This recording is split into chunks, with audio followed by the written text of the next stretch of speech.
The Vikings called it the Kraken. The Bible called it Leviathan. But today we think these fearsome, mysterious sea monsters were giant squids.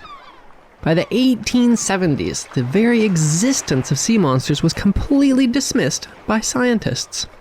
And those scientists were just as dismissive about giant squids being real as the rest of those mythical sea monsters. Simply put, at that time, nobody believed that giant squids were actually real. All that changed the day a little Newfoundland fishing boat was attacked by a real live giant squid. You're listening to Backyard History, the hidden stories that happened in your own backyard. The podcast version of the weekly history column running in newspapers across the Maritimes. With your host and author, Andrew McLean.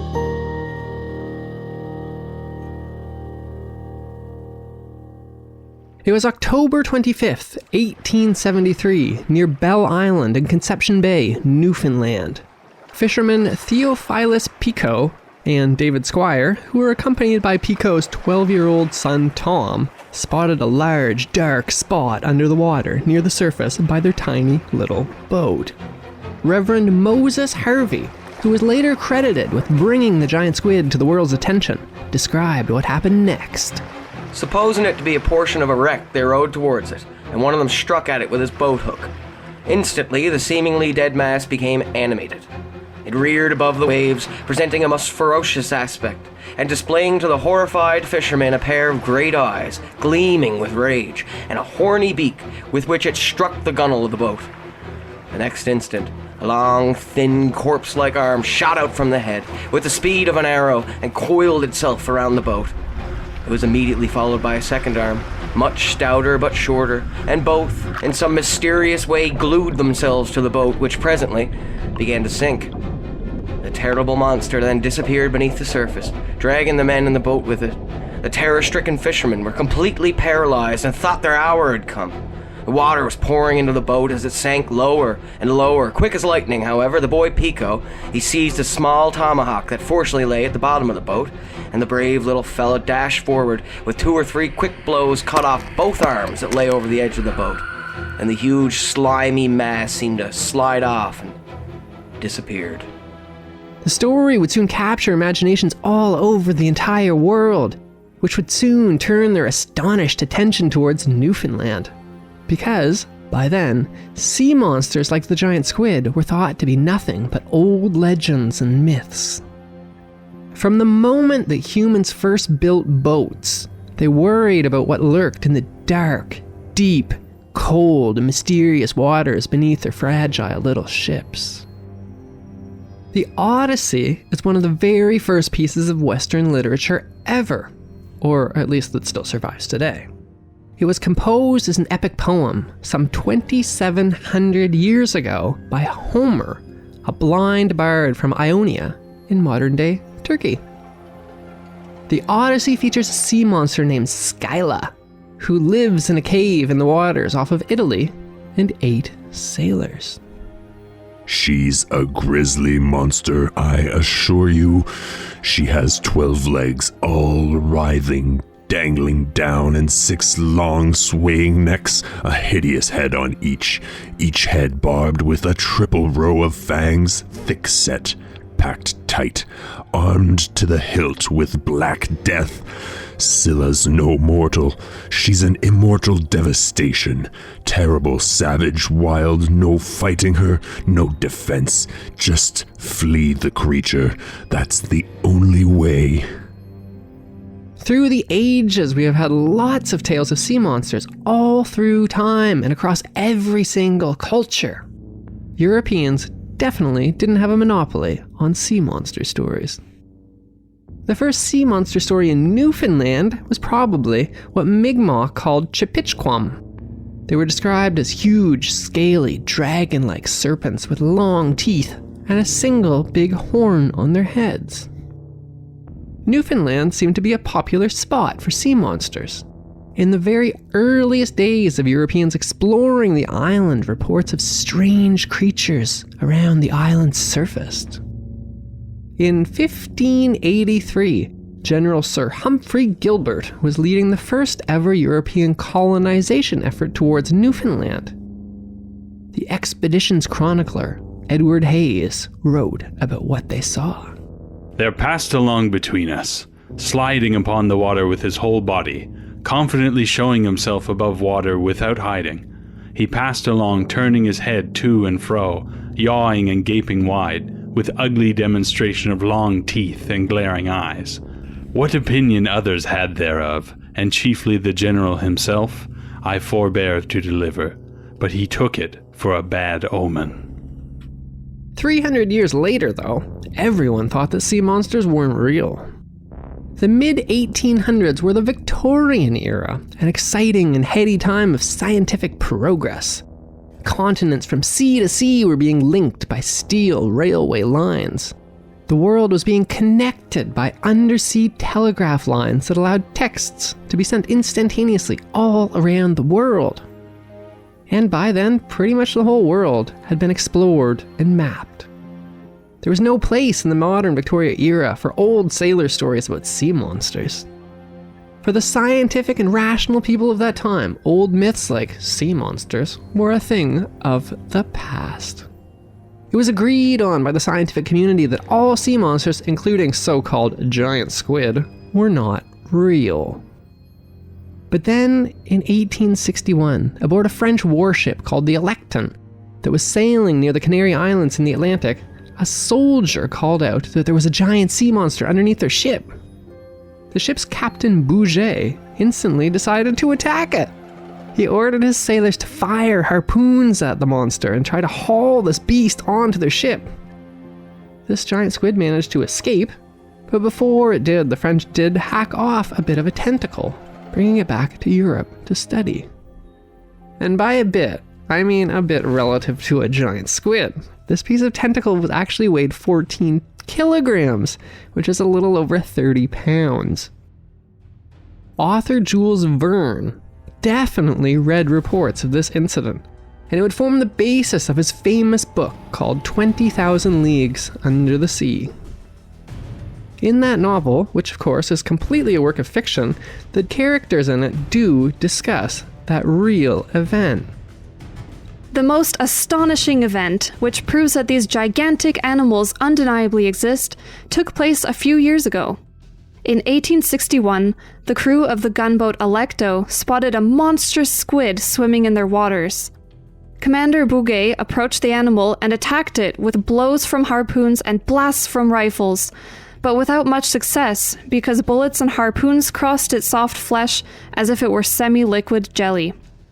After several fruitless attempts, the crew managed to slip a noose around the mollusk's body. This noose slid as far as the caudal fins and came to a halt.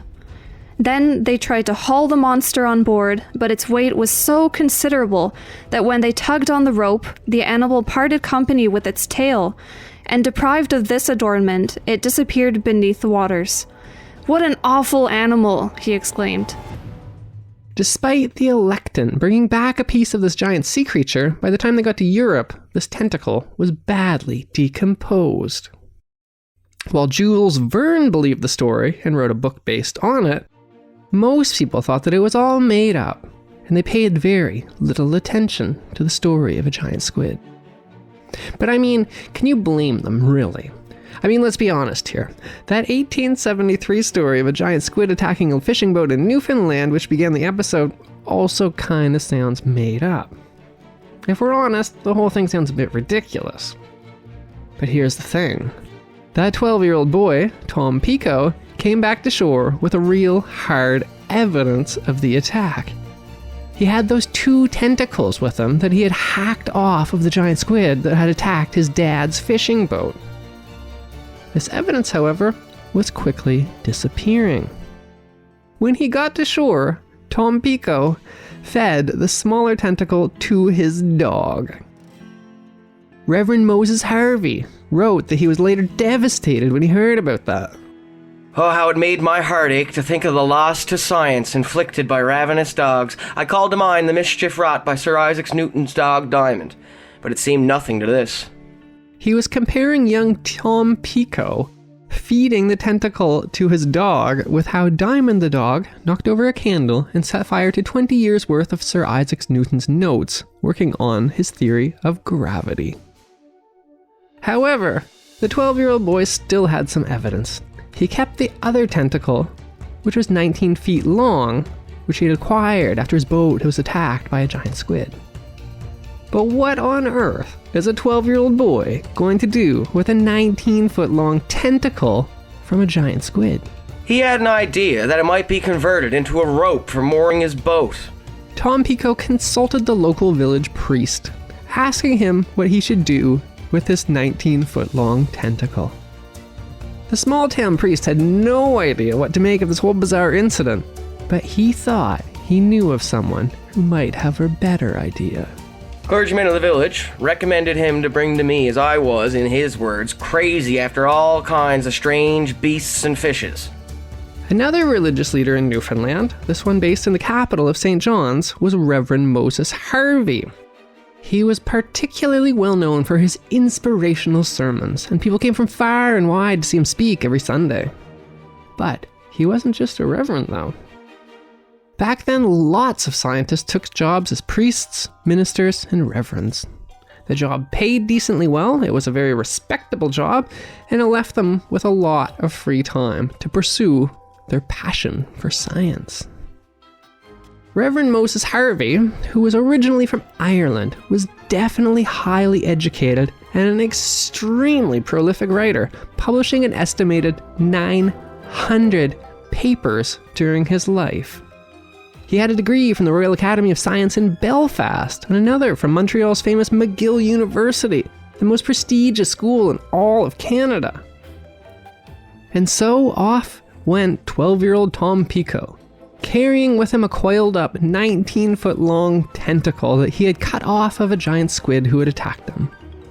He was headed to the capital and the only large city in Newfoundland, called St. John's, to find Reverend Moses Harvey.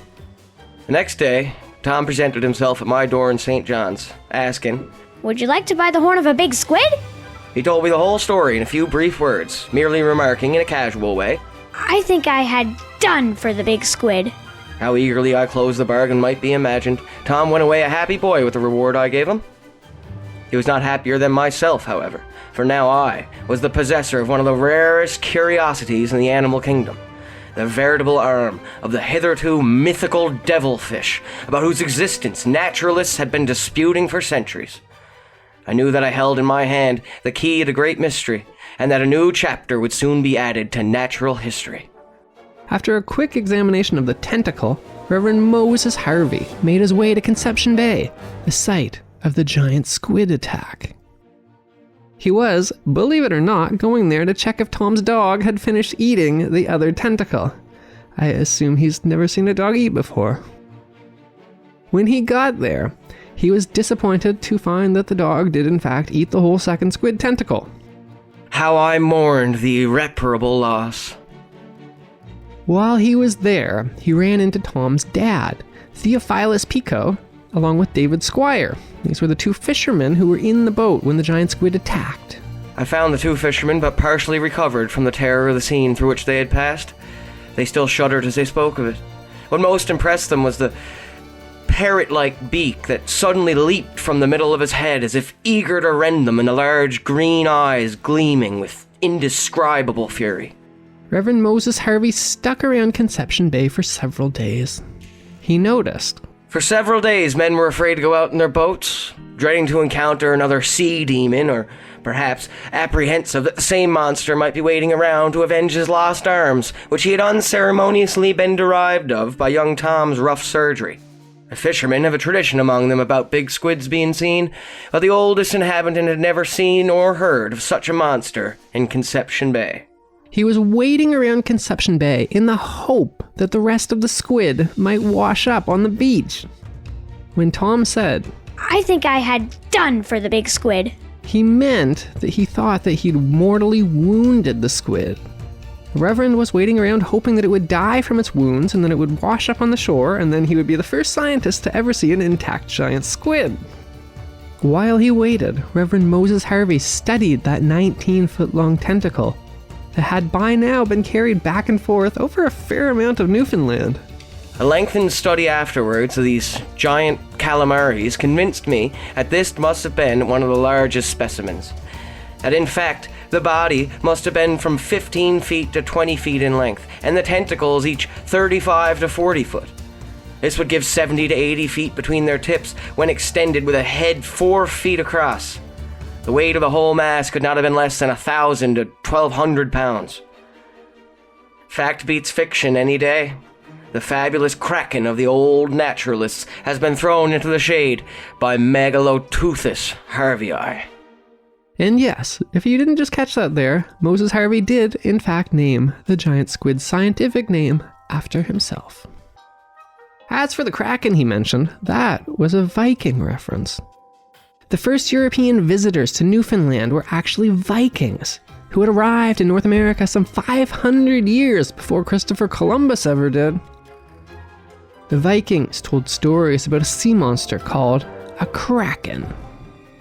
I tried to find an actual original Viking description of a kraken, but I was surprised to learn that the earliest written description only comes from 1753, long after the end of the time of the Vikings.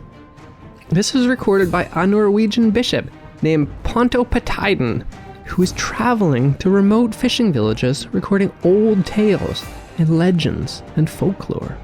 He wrote, "The fishermen row out a few miles and touch bottom at 20 to 30 fathoms, where the sea is known to be 80 to 100 fathoms deep. The kraken is there, and this is an indication that the place is favorable for cod fishing.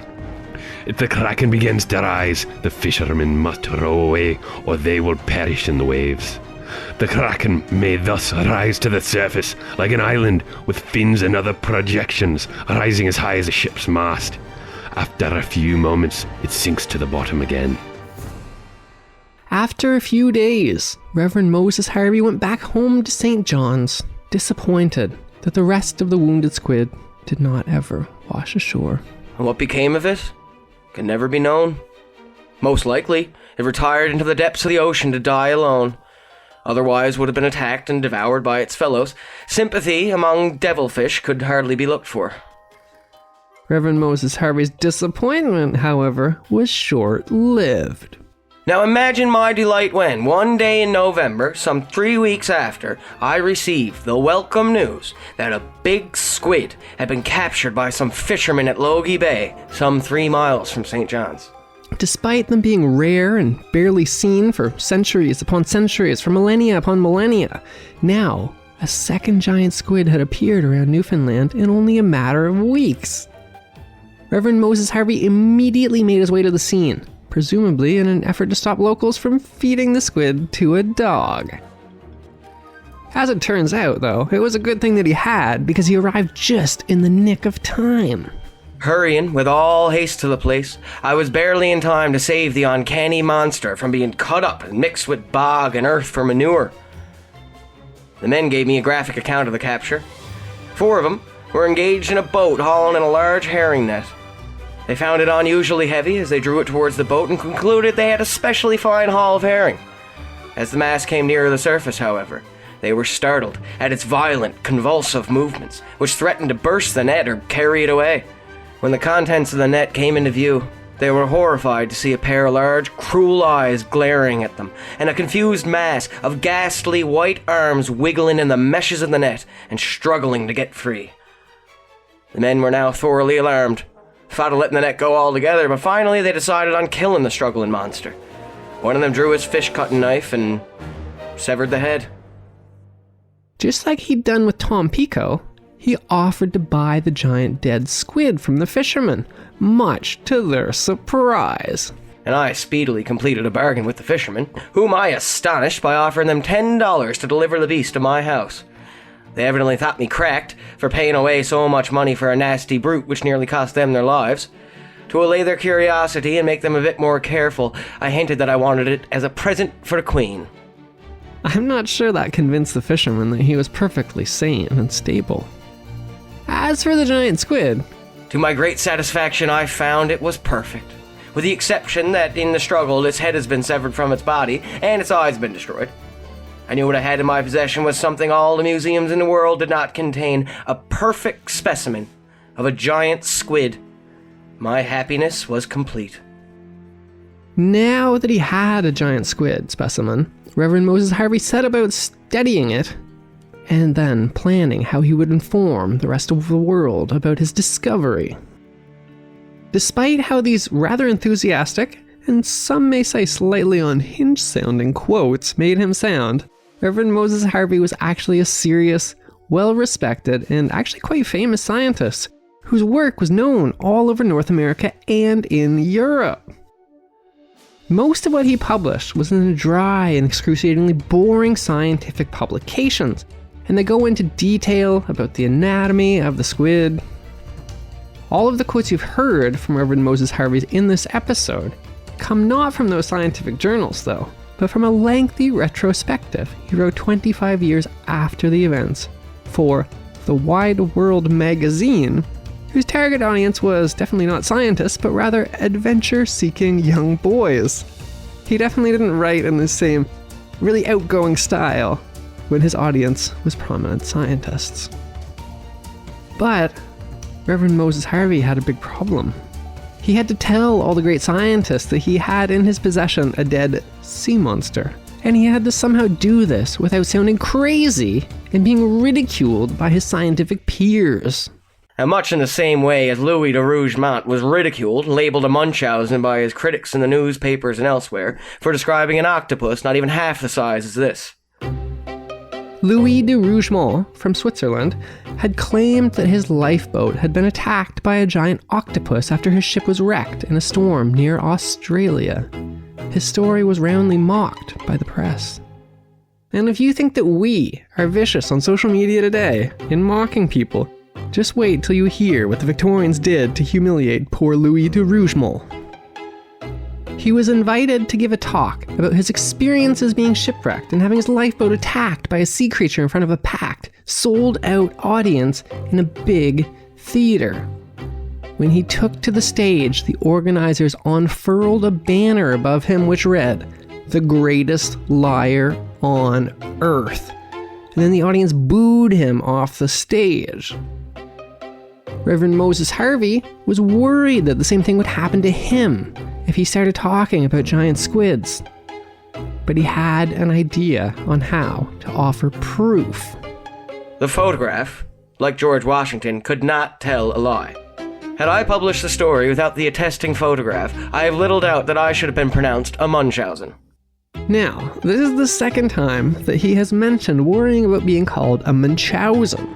This Munchausen, the Reverend keeps mentioning, basically means an outrageous liar who actually believes his lies to be true. It came from a then exceptionally popular German book by Rudolf Rasp called Baron Munchausen's Marvelous Adventures, which involved the title character telling stories about things like how he rode a cannonball, how he went to the moon, and how he fought a 40-foot crocodile. Oddly enough, the book's author wrote it by simply writing down the lies told to him by an actual real-life minor German nobleman named Baron Munchausen, who he kept running into at parties, and who kept telling him these crazy stories and expecting people to believe that they were real. But honestly, haven't we all ran into a Munchausen at parties before? Now, Moses Harvey did not want to be called a Munchausen. So, the Reverend needed a photograph as proof. But how do you even manage to take a picture of a giant squid at a time when cameras involved a lot of chemicals and a bunch of hired work to take a picture? His extremely innovative solution was to drape the whole squid over his bathtub, or as he called it, my sponge bath. But back then, cameras weren't exactly mobile, or even portable at all, so he had to transport the dead giant squid in his bathtub to a photography studio down the streets of St. John's. The head, with attached arms, was carried in my large sponge bath by a couple of men to the photographic rooms. The result, to my great delight, was an admirable photograph showing the arms hanging down with their splendid array of suckers, the two long arms being looped on each end of the pole. The picture presented the picture of a beautifully executed embroidery. You can see this iconic giant squid sponge bath photo for yourself at backyardhistory.ca. Now that he had a photograph, though, he had proof. I opened communication with a number of scientific men regarding my discovery. The sensation created in all quarters was immense. The photograph of Newfoundland's giant squid attracted attention from all over the world. The Smithsonian in Washington created a model of that very squid and hung it from the ceiling of its famous museum.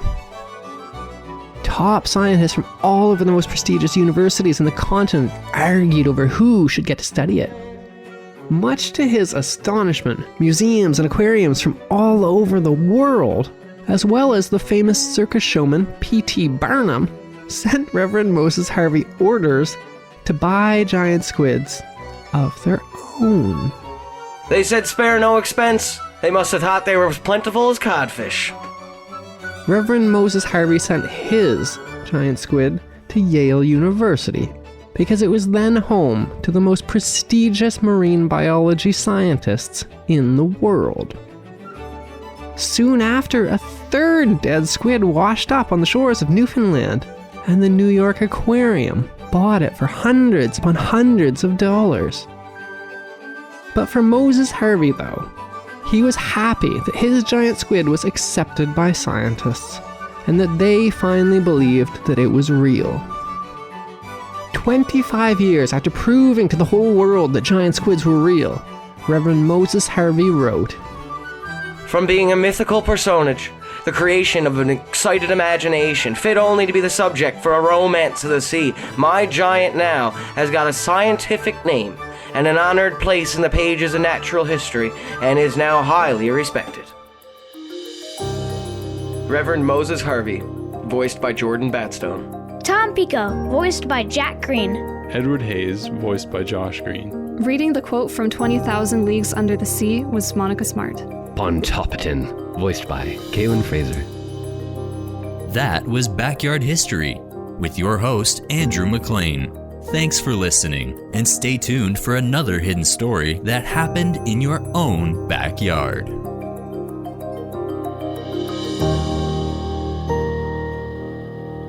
Produced by Jordan Lozier.